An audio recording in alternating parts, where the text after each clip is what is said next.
Welcome to the Westport Library. Today's program will begin momentarily. Supported by Verso Studios, created locally and shared with the world.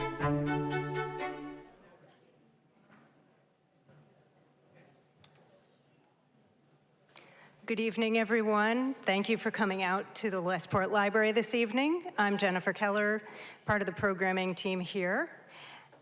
I have some questions for you. Who has ever seen something in a museum or a gallery, or maybe your local library, and wondered why it's labeled art? Okay, I see one hand.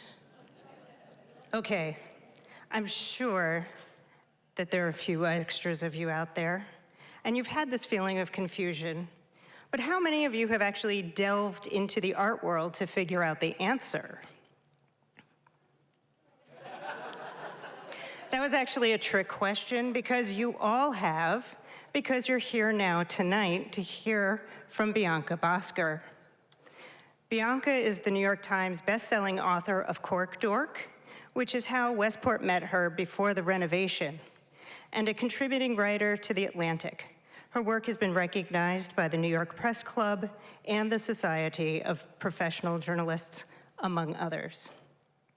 Tonight, contemporary graphic artist Miggs Burroughs will be in conversation with Bianca to learn more about what it makes to make art. He has designed many of the logos you see around town and beyond, has an Easter egg that once sat at the White House and now resides at the Smithsonian, has written a book and records a podcast with his brother. And one of his lenticular photos can be seen right back there on our very grandstand right now. So without further ado, Miggs and Bianca, tell us what is art?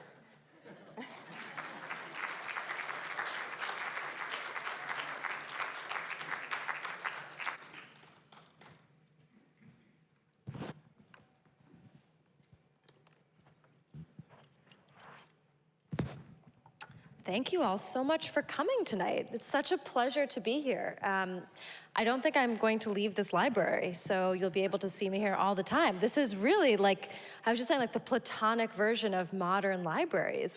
You are so lucky, and I feel so lucky to be here. And so do we, to have you here. I saw you about a month ago at the Carriage Barn. She gave a talk. It wasn't a conversation, it was just you. But I was struck they had a chair for you, a mid-century modern chair, and a setup for you, and you didn't sit in it. You walked around, you were very at ease, and so I wonder, because there's a phrase in your book about adopting the yes and attitude going forward. Now that's a phrase that was invented by Second City, right? And then, do you know that? I associate it, yeah, with stand-up comedians. So yeah. I was going to ask, did you study? Because you're so at ease on stage, and did you study drama? It's all a fiction, my friend. It's really no, did I say drama? Is that your question? Well, drama, comedy, were you the head of the debating team at Princeton? I mean, oh my gosh, no, far from it, no. I did write and star in a short play that was produced off Broadway in my basement in Oregon called The Mummy Murders. I was the reincarnation of Tutankhamun, so yes, delusions of grandeur perhaps as a small child, but no, I did not study it. But I think, yeah, there's that, I don't know, I think that yes and mentality was something that was something the art world inspired in me. I think that is part of what art can do for us in our lives, is it sort of gives us that nudge to go a little bit deeper, to question, to look more closely, to wonder, and in the process sort of embrace what life has to offer. And I think that, that it also is sort of the, I guess, spirit of the book. If you haven't read the book, I mean, this is not a spoiler in any way, but it's not a kind of typical nonfiction book, right? Like, it's not academic. No, it's certainly not. No, though I did read a lot of art criticism and art history so that you don't have to. You're welcome. But, it is very much this experience of learning by doing, where I, decided that I wanted to understand the art world not just by interviewing people and reading books, but by going and working in it and experiencing it, going straight into the middle of the action. Yeah, no, the book is like well, first of all, I read it, and then I listened to it with the audiobook twice. First at normal speed, and the second time at twice the speed, just for the fun of it. And it's amazing. After about 2 minutes, it's totally normal. Your brain adapts to this. But so very engaging. So anyway, there was at the beginning, you discuss kind of the inspiration for the book and your deep dive into art, and it had to do with your grandmother. And you didn't, I was hungry for more information about that. And I asked AI, so Alex, can we have a slide, the next slide? Oh, interesting. So do you want to, Yes, that trigger okay. your description of? Not bad, okay. But I want to know more about the actual piece. About the dancing carrots, yeah. So this journey for me, this book really started with 3 dancing carrots. And I have to say, this isn't so far off. There was no, I'm a little confused by what's going on with the beach here. But AI is hallucinatory and fascinating in its own way. And so for me, for a long time, art and I were not on speaking terms. Art had been a real passion of mine growing up. I mean, I think like a lot of, kids, maybe, like I painted, it was this incredibly important form of expression to me. I flirted with the idea of applying to art school. And then at some point, adult Bianca grabbed the wheel. I went to college, not an art school, and I never took classes in art history, but I did take classes in economics. And I consoled myself with this idea that if I wouldn't be an artist, at least I would see art on a regular basis. And that plan lasted basically until I moved to New York City and started trying to see art on a regular basis. And oh my God, was I out of my league.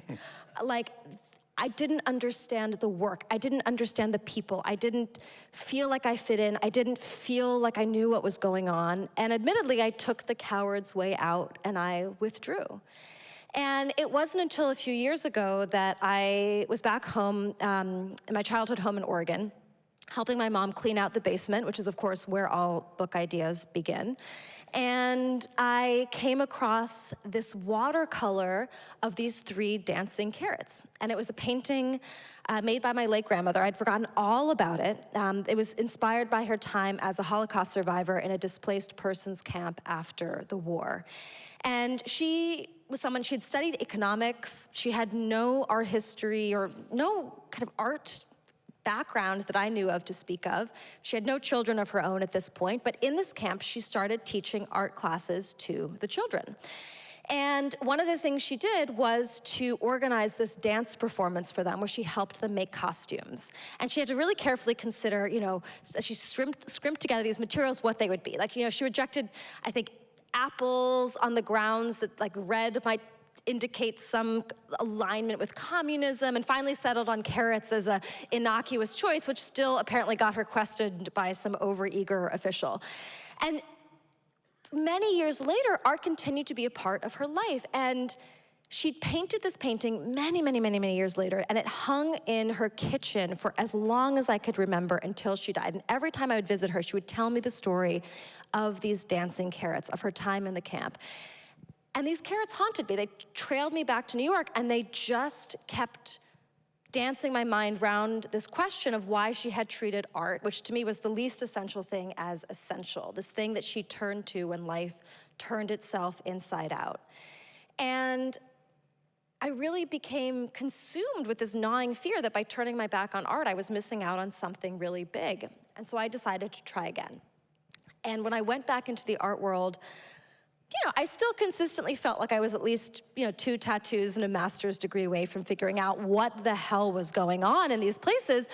But I also couldn't look away. I am someone who is obsessed with obsession, and there was this magnetic passion of the people in this world that just took hold of me and inspired me to figure out whether I could see art and whether I could see the world the way they did, because I did not recognize their approach to life, and I did not recognize what they saw in, let's say, a sculpture of, decaying vegetables on a stained mattress. Now, it's funny that you say you took the coward's way out to not be an artist. I feel I took the coward's way out by becoming an artist because I didn't have to go to a 9-to-5 job. I didn't have a boss. I mean, I didn't want that. I was afraid of all that. So I'm not saying that all artists taking the coward's way out.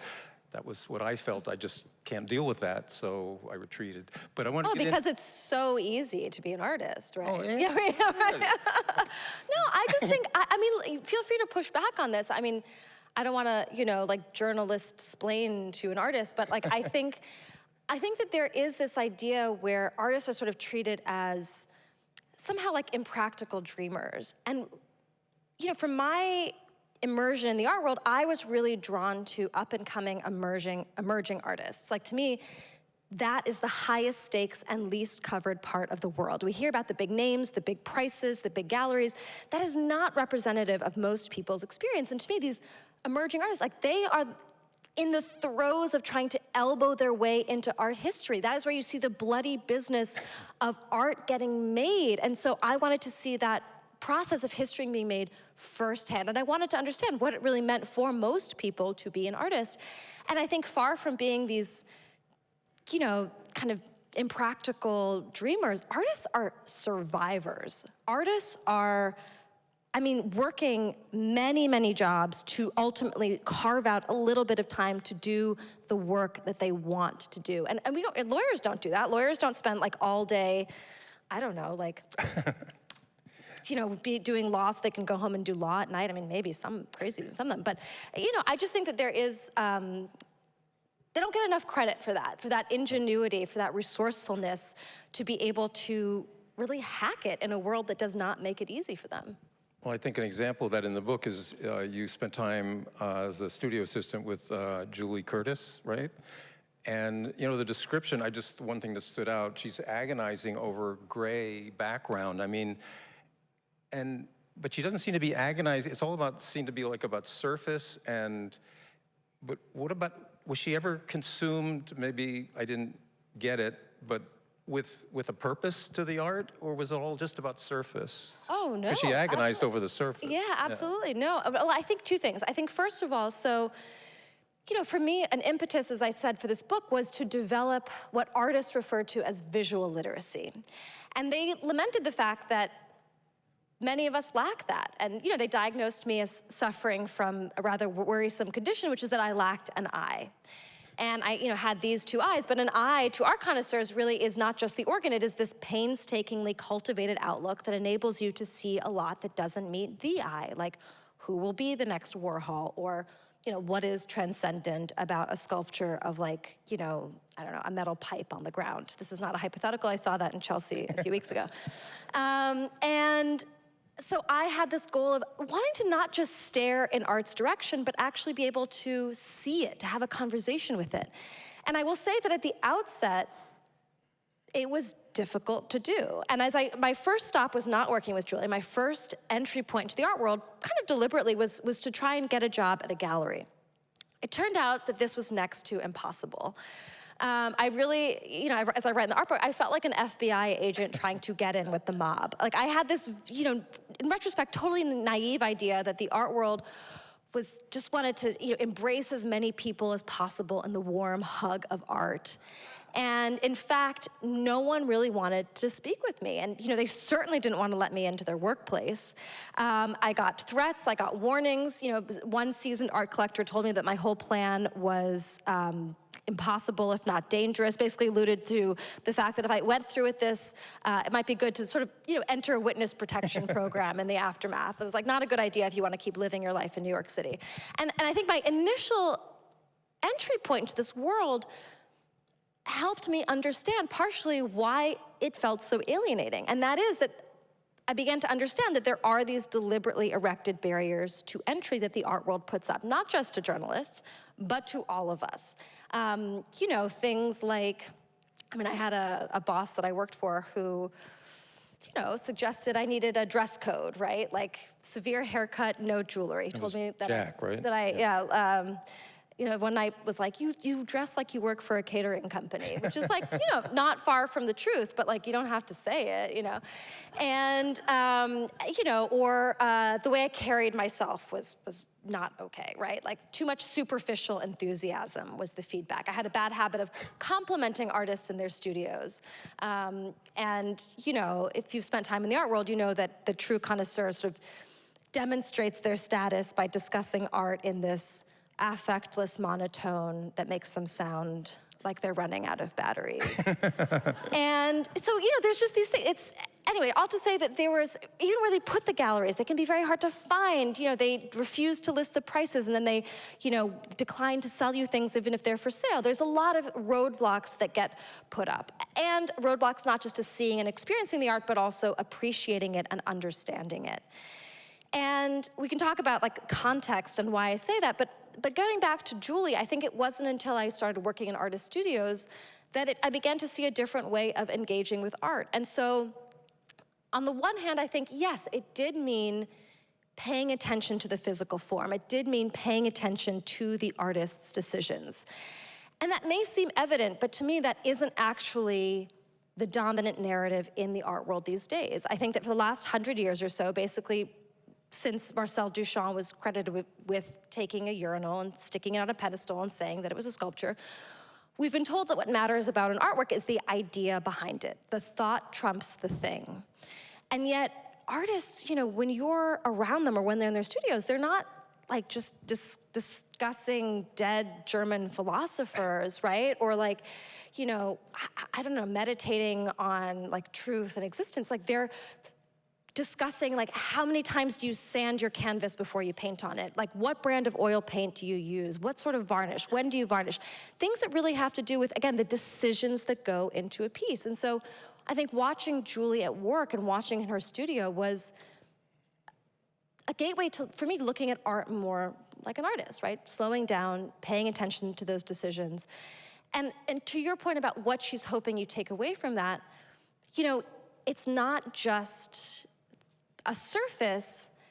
Her surface, she belabors it. If you see her paintings, how do you put it? They're so smooth. People oftentimes think that they're like, just kind of jump straight onto the canvas. They look sort of like they just appeared that way.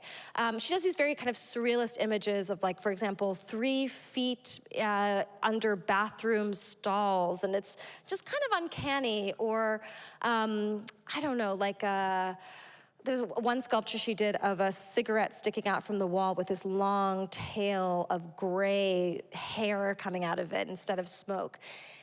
And she tries to make images that will slip themselves into you and wedge themselves into you so they become almost inseparable from you as like an organ in your body, almost like a benevolent parasite, really.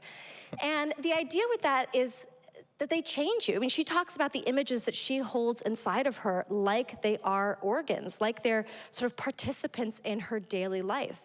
And I think she's really onto something with that, because when you look at, so scientists are with artists in telling us that art is a fundamental part of our humanity, as one biologist puts it, as necessary to us as food and sex. And I think one explanation for that really resonated with me, and that goes back to Julie's whole goal, is that art helps us fight the reducing tendencies of our minds. And when we look at the world, we do not see it like video cameras. We do not accurately, objectively record the events going on around us. We don't even see the world that clearly. Most of our vision is like pretty fuzzy. We've got like a little area in focus. There's a black hole somewhere with our optic nerve. It's a mess. And instead, our brains are kind of these trash compactors, and when we look out at the world, we have these filters of expectation that descend and preemptively sort, dismiss, prioritize all the information coming in, even before we get the full picture. And there's this argument that what art does is it introduces these unsolvable images, these sort of new experiences that kind of help us lift off those filters of expectation. They nudge our brains off their well-worn pathways. They introduce a glitch, and it's a glitch that's a gift that helps us be more open to seeing more, to experiencing more, to new sources of nuance and information and beauty. And so I think that, I actually think that there's an interesting way in which what she's trying to do kind of instinctually ties back into what scientists argue is art's role in our life. And so I think she has images that do that, and that her images have stayed with me. I remember seeing like a dog in Central Park wearing a fur jacket, and I was like, oh my God, I feel like I'm looking at a Julie Curtis painting where it's just weird and uncanny. And so I think her work does it, and I think a lot of work, maybe different pieces for each of us, does slip into us and sort of lives there lurking, waiting for its moment, whether we know it or not, to subtly like push us off the path and help our minds jump the curb. So I don't know if it was Julie, but you sort of dispelled this myth of the secondary market. I think every artist has this sort of... That's art speak for auction, by the way. Oh, yes, thank yeah, you. Sure. But there's sort of I think we all hold this dear thing of, I'm gonna sell you're gonna buy my piece for $100, and then Christie's next year is gonna sell it for $100,000.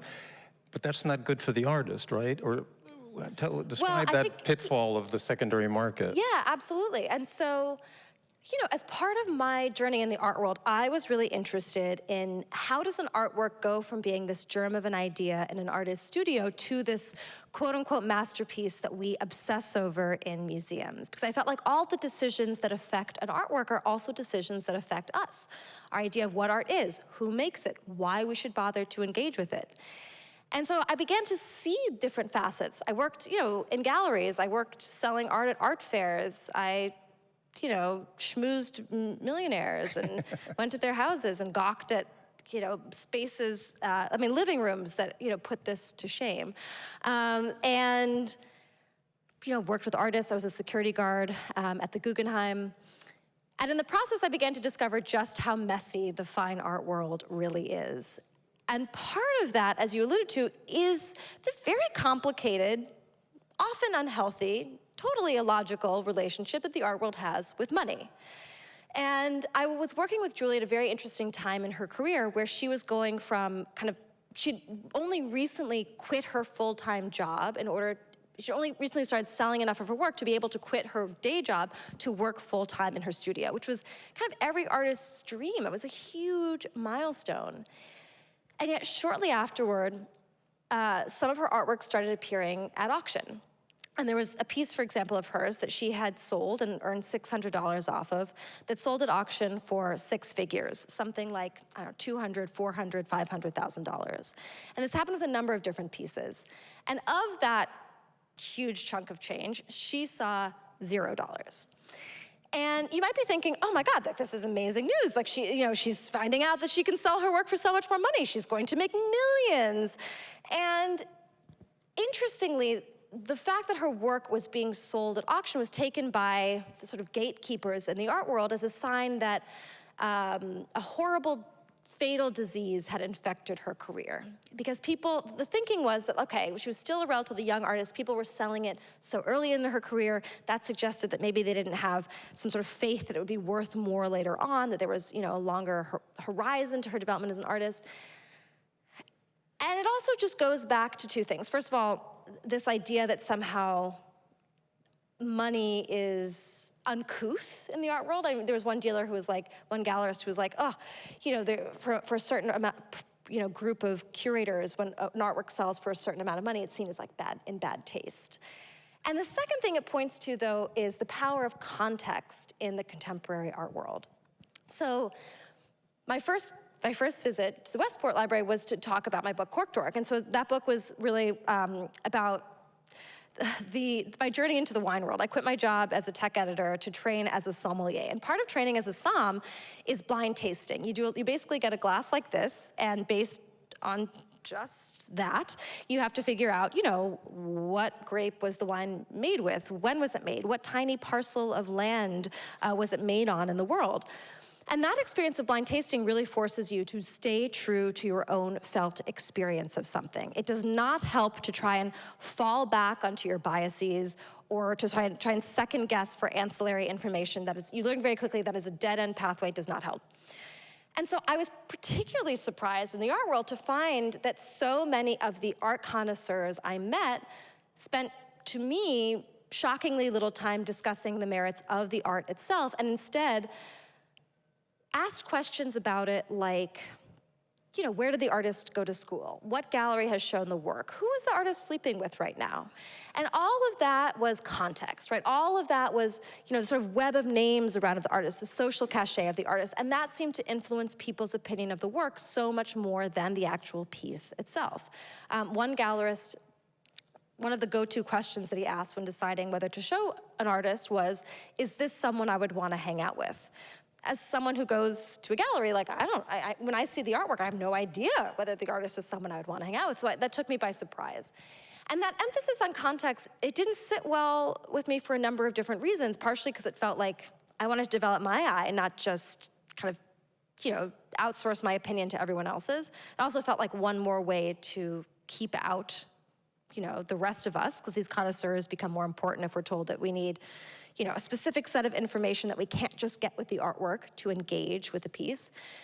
And I think all of the kind of furor around, am I pronouncing that word correctly? Anyway, all of the hubbub around Julie's prices was to me another indication of the power of context. It's like, here are artworks that people love and treasure and engage with, but all of a sudden, when the price changes, or when they appear in this different place, suddenly people are questioning the value. And so I do think that while there are certainly issues with the way that the market, secondary market, meaning auctions, primary market, galleries, often can give artists surprising little control over their own careers, I also think that it's kind of upsetting and unfortunate how much of the thinking about the value of art we tend to outsource to its context. And I think that there's a number of casualties that arise from that. I think part of it is the sort of winner-take-all model that the art world finds itself in, where there's a small number of people getting an outsized share of the rewards. But also it's things like, something like 87% of the artwork owned by museums in the United States is by white males. It's like, okay, well, is that because they were the only ones they made 87% of the great work coming out today? Like, I don't think so. We were talking a little earlier about how I thought, Westport is a huge art community, a long time, but compared to the world you describe, we're quaint. We actually like adore people that come to see our art and walk through the doors. And you mention, there's a disparaging term, they have such disdain for the common people that might walk into a gallery in Chelsea or something. They don't want to see us, right? And there's a word for it. Why don't you describe the schmoletariat? No, it's schmoletariat. Yeah. Look, I think it's, certainly there is a phenomenon like that. There was, for example, a lot of galleries, and interestingly, this isn't just in New York City, though New York City is a very good example of it if you're looking to see this in action. They're located less like stores than speakeasies, right? They're up a flight of stairs. They're in buildings that could just as easily as house apartments. If you look on the buzzer that you're supposed to, demand or request permission and access, like there's a tiny nameplate, probably the size of a business card, that usually emits helpful words like art or gallery. So you'd be very forgiven for knowing that anything is going on. Gallery, of course, by the way, is art speak in its own right, which is just art speak for an art store, right? And you might be thinking, okay, well, a ground level storefront is expensive, so that's why they, sequester themselves up above. But that's not always the case. I worked with someone who, for whom a street level storefront was actively undesirable because then you had to deal with, and I quote, random ass people walking in. And I'm not breaking news here by pointing out that there are hypocrisies in the art world, but this was a strange one to me because, these are people, like I was working with, this was an emerging gallery. I mean, from so many galleries, every sale is a celebration. And even more than that, they're doing what they're doing because they believe in art's power to change the world. And they're putting a lot on the line to do that. And so it's just strange to me. I was like, if you want this work to change the world, don't you want as many people as possible to come in and see it? Don't you want to make that process as easy as possible? interestingly though, I was talking to someone in Santa Fe, and she was like, it's similar with the galleries in Santa Fe as well.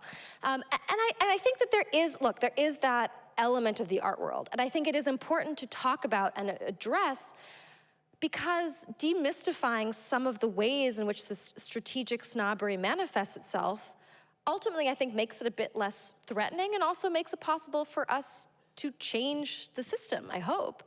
You sort of have to like get a diagnosis before you can figure out what's the prescription that you're gonna write, right? And I do think that, for me, like, I really hope that readers agree that the book is a guide to the hidden logic of the art world. It is very hidden, but there is a logic to it. And also that it's this quest to learn how to live life more expansively. It's an argument ultimately for why each of us should embrace art, why we should treat it as essential. I don't want to give the sense that it's, I do think that ultimately it's a love story. And I think that, like love stories, there's agony and there's ecstasy.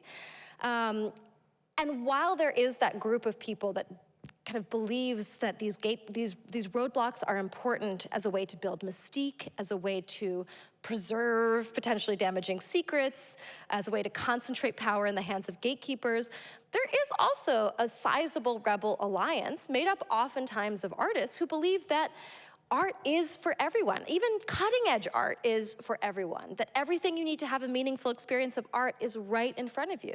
And I think artists, whether they're in Westport or New York City, and correct me if I'm wrong, but are really advocates for everyone coming and engaging with their art. I was struck by how many artists, they wanted people to buy the work, but more than anything, they just wanted people to be with it, to just share a space with it, to just lay eyes on it, to just sort of share the air for a little while, but also crucially to see it in person. And I do think that there's something great about the fact that we can see so much more art than we perhaps used to on Instagram, online, but there's ultimately no substitute for actually seeing it in person. In the same way, there's no substitute for sitting down to dinner with someone. You can FaceTime them, but it's different. And this may sound a little like woo-woo, but I genuinely believe that there's a lot to be learned in the way that we interact with other human beings. I should say that the way that we interact with other human beings carries a lot of lessons for how we should interact with artworks. Yeah, well, that's a good, I think we have to go to some questions before we run out of time. But speaking of that, I mean, people look around, this library is filled with art. It's just a wonderful place. This is from the Westport's art collection, community art, which is one of the largest in the country. I think over 2,000 works of art, not just from locals, but from people who have donated art, Murrows and Picassos and local people too. But anyway, for questions, you have to go up there with a microphone so we can all hear you. If anybody has a question for Bianca, and if not, we'll just keep talking. Yeah. Okay. lots One of us will. Thank you. Hi, my name's Audrey. I spoke with you over email. I'm not sure if you remember, but I study art history in college, and your book really made a deep impact on me. So thank you so much for writing it. I love it so much. One of my best friends at college, she studies fine art, and I had a conversation with her recently. She said that she would never call herself an artist because she's scared of how much it would limit her identity and the way that people perceive her. And I find that really interesting because she constantly produces, she does a lot of exhibitions at school. And I would really call her an artist, so that surprised me. And I'm wondering if for you, there is a quality in a person or a moment in a person's life that turns them from human to artist, even in your own experience of your childhood carrot drawings. Did you feel like an artist in those moments, or when you tried painting again and tried finding that, did you feel like an artist? Yeah. Thank you so much for reading the book and the kind words and for coming. Yeah, it's a great question. I mean, I think, it's interesting because I think of artist as this incredibly expansive term. I mean, as I mentioned, I think that for me, part of what drew me into this journey was that my initial encounters with art lovers, but artists in particular, made my own life feel claustrophobic by comparison to this expansive approach to life that they embraced. It was like they'd accessed this trapdoor in their brains. And I feel like my life grew and changed in so many different ways as I got further along in my journey. And as I got further along, I then began to bump up against these new boundaries I hadn't realized existed, and sort of felt this, like, I don't know, I felt inspired and maybe a little bit envious of the way that artists just could throw themselves into these different passions. You know, it's like you could, you know, make videos that I might describe, I would originally have thought of as kind of journalism, but that was your art, right? You could be inspired by a sewage treatment plant. You know, I write about in the book my experience with a performance artist who was an ass influencer. And this is a kind of crowd that spends their weekday evenings at the library, so I'm not gonna presume that they know what that term is. You've heard ASS, influencer. Yes, but it is someone who has acquired hundreds of thousands, if not millions of followers on Instagram by posting photos of their butt. And this was an artist who I encountered, another artist had invited me to her opening, where this ass influencer artist, who, to give you her context, MFA from Columbia, performed at very well-known arts venues around the country, had invited her fans to come for a face sitting so she could sit on their faces until, and I quote, they couldn't take it anymore. And so, anyway, I thought this was totally ridiculous until I went there and ended up having her in her, you know, black lingerie sit on my face for 7 minutes. And this inspired in me a real... You a zombie now? Or you... It was what? I say, are you a zombie? Is this really you? Or Yeah. It was very peaceful, actually. Deeply awkward and then peaceful. But, you know, so it got me really interested in this question of what is art, right? And I think that is sort of ancillary to the question is, what is an artist? And ultimately, I began to realize that, like, just in reading the history and all that, like, first of all, people have given up on trying to define these terms, or like they've admitted, the experts are like, look, we just don't know what art is, sorry. And yet it's clear that our understanding is very informed by these definitions of fine art that Europeans came up with in the 1760s. They decided there was a small group of human activities like, you know, painting and poetry and sculpture that counted as art, everything else was craft. But for thousands of years, art was really anything involving human ingenuity and skill. So it, you know, passing laws, writing, carving marble. And so I guess, like, to me, that work, I mean, Mandy Alfire, the Ass Influencer's art, that work to me was a gateway into a more expansive understanding of art. One that I think is closer to the approach that artists take, where they have this ability to kind of look at the everyday as though it is an artwork. You know, whether it's like a parked motorcycle or it's, you know, a taxidermied sheep head someone left out on the sidewalk, you know, they have this ability to, like, look at it with this extra beat, this willingness to ponder how, why, to sort of appreciate the fragile miracle of the everyday. And so as for, like, what an artist is, people have asked me, they're like, oh, well, are you an artist? And, like, I don't know how to answer that question. I'm still trying to work through that. But I do think that ultimately there is an artist in each of us to the extent that we commit to fighting those reducing tendencies of our minds. I think art is a choice and a fight against complacency. And it is also a decision that we make to live a life that is richer and more complex. And so I do think that there's an artistry to living. And I think, you know, that label can be helpful in sort of beginning to guide us, perhaps, in thinking about it in a certain way. But yeah, I guess evidently it's not everything to everyone. We have to leave some time for book signing because there's a helicopter waiting to whisk Bianca back to Aspen. Train. No, we still have time. Yeah, sure? Please. Yeah, Okay. of course. Yeah. Hi, I'm Kirsten, and I'm a retired school teacher who decided to finally pursue her childhood dream of being a professional artist. Congratulations. Woohoo! So I'm 3 years in, and I'm running into the exact same problem I ran into in the 80s when I graduated from college. And my cheerful palate had no place in the 80s grunge, Basquiat, Schnabel world. Like, I just didn't fit in. So this time I'm like, all right, I'm making my florals, and it's like a lot of fun. So I met with an art consultant, and I said, well, how do you deal with galleries? And she looked at my stuff, and she's like, oh, galleries aren't looking for your stuff.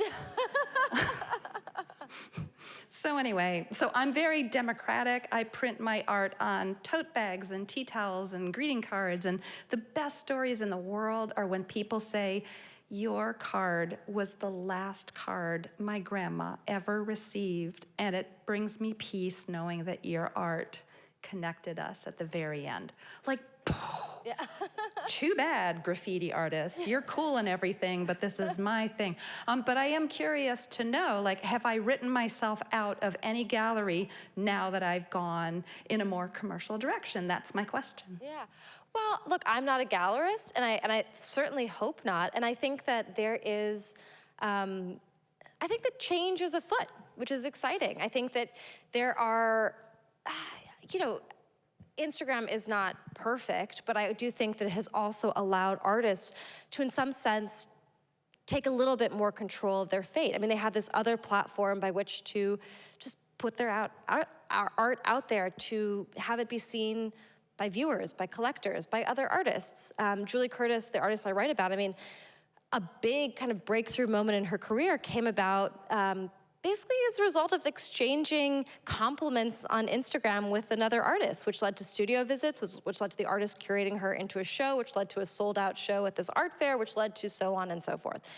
And so, you know, I think that I think that the art world is trying to kind of look critically at itself. I wish the change was happening faster, but I also think that, you know, the gallery is one route, but it's wonderful to hear that it doesn't sound like, it sounds like you're also taking your fate into your own hands and putting your art out into the world in all of these different forms. I think that's wonderful. So cool. I hope we'll see it, you know, here in the library and in the future as well. One more, Mark. Hi, thank you for writing the book, because what I hear in all that is your differentiation between artists creating works and their passion to do that. And as I like to say, is that the way you can ask who's an artist is if you told them that they would never ever sell a piece of work and nobody would ever care about it, would they still continue doing what they're doing? On the other hand, you have the business of art, which is really driven by just money and has nothing to do with the creativity or anything else. So you, having been in that belly of the beast there, how do you see that changing from the first gallery market, the first primary market, to the secondary market, and will it ever, or could it ever, because it's the money the answer to every question is where's the money? So yeah. That's my question to you. Yeah, I mean, I think that the, you know, look, I think that the money is definitely a part, you know, it's a huge part of this. I also think that, look, sometimes, unfortunately, like, I don't think we're about to move to a kind of Burning Man style barter economy and the world at large, right?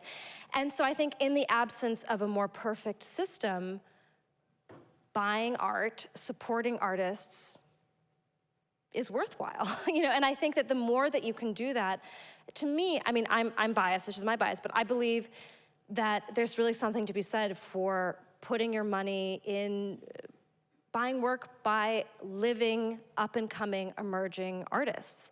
You know, I do think that when we think about each of us developing our eye, there's a few things we can do. We talked about, you know, spending more time with the work, paying attention to the decisions, noticing just things in the work.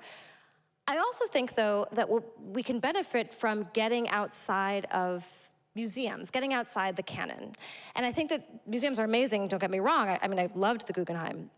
I do love the Guggenheim, but I also think that, you know, we talk about with food, right? Like farm to table, you get back to the source. There's something to be said, I think, for going a little bit closer to the source when it comes to our culture as well. There's so much gatekeeping. The things that make it to the annals of history, you know, they're not necessarily the best that culture has to offer, right? They are the products of decisions made by individuals who are flawed and subjective and working with certain limitations just like any of us. You know, the work in a museum show could be there because that's just what they could afford to ship, right? That's what they could get the insurance on. And so, you know, I think that if you want to develop your eye, go see art in libraries, go see it in basement galleries, go see it in art schools, challenge yourself. And, you know, in the process, I think in embracing the uncelebrated, the unknown, the undiscovered, maybe we can support a greater variety of art forms and of artists and of, you know, art expression. And so feel good about buying art. This is here to encourage all of you to like go out and like buy art. It does not have to be as expensive as you think it is. You can get pieces. There's something called the Spring Break Art Fair. It happens in New York and LA once a year. And I'm sure there's local art fairs too. There's pieces here, right here, in the back of us. Few $100s. You could walk home with original artwork. And I'm not even taking a commission, folks. But really, I think that's, so I just think that in the absence of, you know, rehauling it all, you know, support artists with money, with dollars, and help them keep going. Let's do one more. Okay, Robin. Great. Hi, Miggs. Bianca, thank you so much for writing this book and for speaking so critically, but also with such passion. I feel like I should make a disclaimer. I have spent my life as an art museum curator. So I feel like I'm the enemy here. But along that line, curators generally are not about the money. And you mentioned just a few of the reasons why certain works of art end up on the walls. It's far more complicated than that, let me say. But also the kind of context that art museum curators are interested in relates more to visual literacy, which you talked about, which is something that we all do need to learn. And it doesn't matter where you're learning it. It could be in your living room, it could be out in nature. What I would encourage everyone to do is just look more closely and feel more deeply, which is something I think you're talking about, encouraging all of us to do. But visual literacy also has to do with history. Social history, aesthetic history, political history. So I'll just take as an example, you talked about Julie Curtis. I haven't read your book, but I'm somewhat familiar with her work. She is a surrealist who is figurative surrealist, which is very, very popular right now, especially with female artists. So understanding her work in that context and why that would be is important. As the chief curator at the Wadsworth Atheneum Museum of Art, for example, which is only up in Hartford, not that far from here, which has an extraordinary collection of surrealism. Like a lot of other museums, they primarily had male surrealists. So one of the first acquisitions that I made, actually, as a curator there was work by Dorothy Tanning. She is a surrealist who was working in the 30s and 40s, and if you looked at her work alongside Julie Curtis's work, I would bet with her use of hair, with her use of, and this is without knowing her work, with Dorothea Tanning's interest in the female experience, what it meant to live in a female body at a certain time, and to have dreams and sexual fantasies and aspirations that were sometimes blocked by the way society was set up. She created a vocabulary that I bet Julie Curtis is building on.